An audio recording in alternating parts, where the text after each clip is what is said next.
na huwag natin pagdidikitin to pag nagkabit tayo ng flex. Kailangan talaga may space.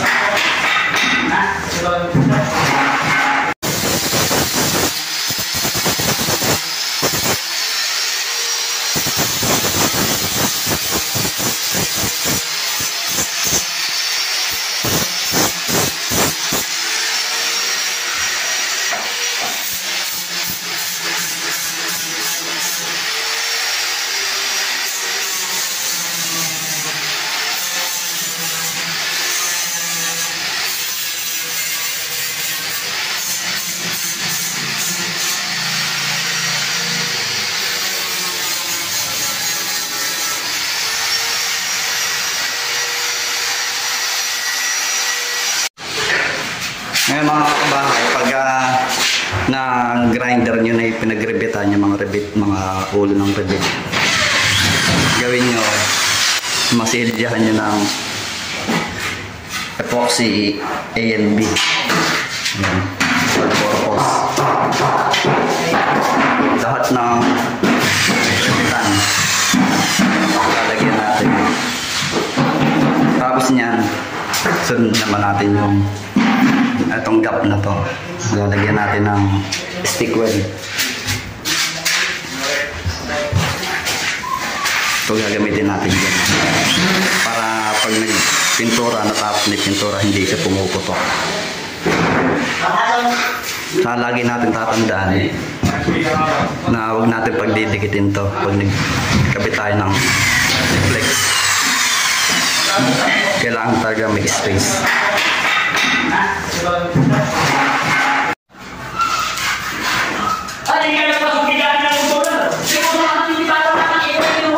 Stick weld natin yung mga kabahan. Yung pinaka-space niya.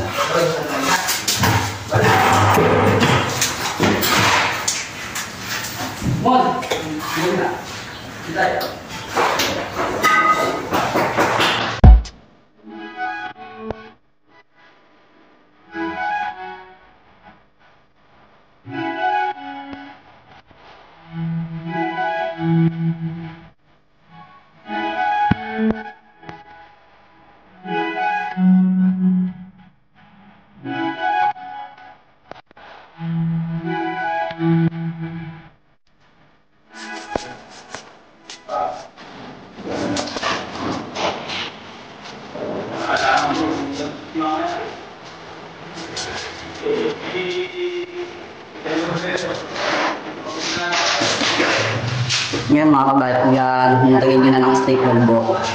Sunod naman natin. Apply natin itong mistake natin, yung gasa.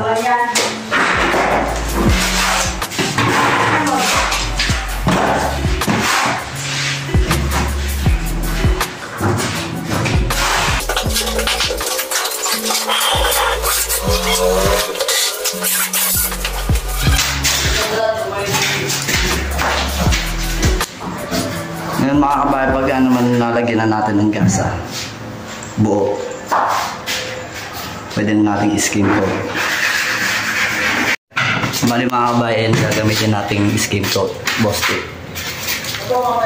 Yan, mas pinam yan. Sunod naman mga kabayan, ayun nga yung skim coat, yung gusto natin i-apply. Tayo na lang yung kaya nang ubusin para di masayang yung materials natin. Gamit ang skin coat, tayo na yung gusto natin apply din sa nilagyan natin ang gasa.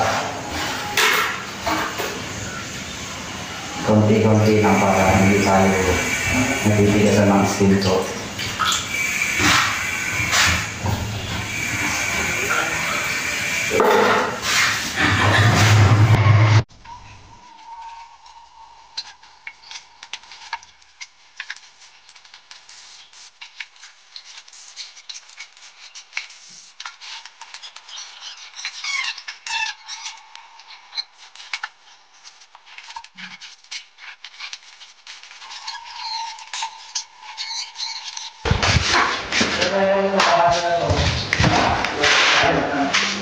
Ngayon yan mga kabahay, pagka napahiran na natin ng isang beses, patuyin lang muna natin. Saka natin patungan ulit hanggang ito, hanggasan niya mawala.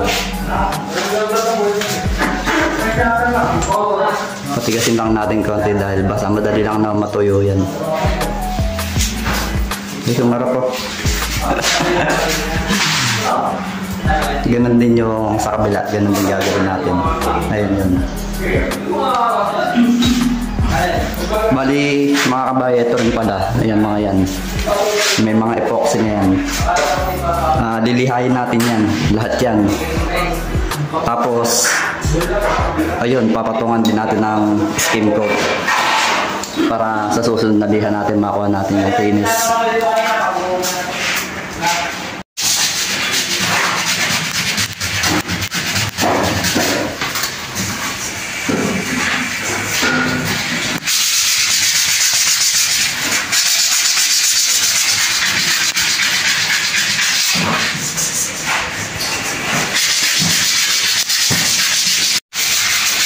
Bali, ganyan mangyayari ka ba, mga kabahay? Pagka liha ng gano'n, ay liha. Hindi ito kalalabasan naman yung pag pinutungan natin ng skim coat. Bawat nilagyan natin ng epoxy, lilihahin, tapos patungan ulit natin ng skim coat. Tapos liha ulit. Ngayon, gusto niyong batangan ng buo, ganito kalalabasan naman yan. Katulad sa kabila. Ayan. Ang binataan natin ng skim coat buo. Nalihan natin ito. Nalihan na rin yan. Pagkatapos niyan, ayun, pwede na natin i-primer, flat white latex. Ayan. Bali yan, nalapang ano yan. Nalapang primer yan. Skim coat pa lang yung mga yun. Sa susunod natin video, bali pintura na tayo. Doon ko naman tuturo yung tama naman pagpipintura sa mga ganyang skim coat.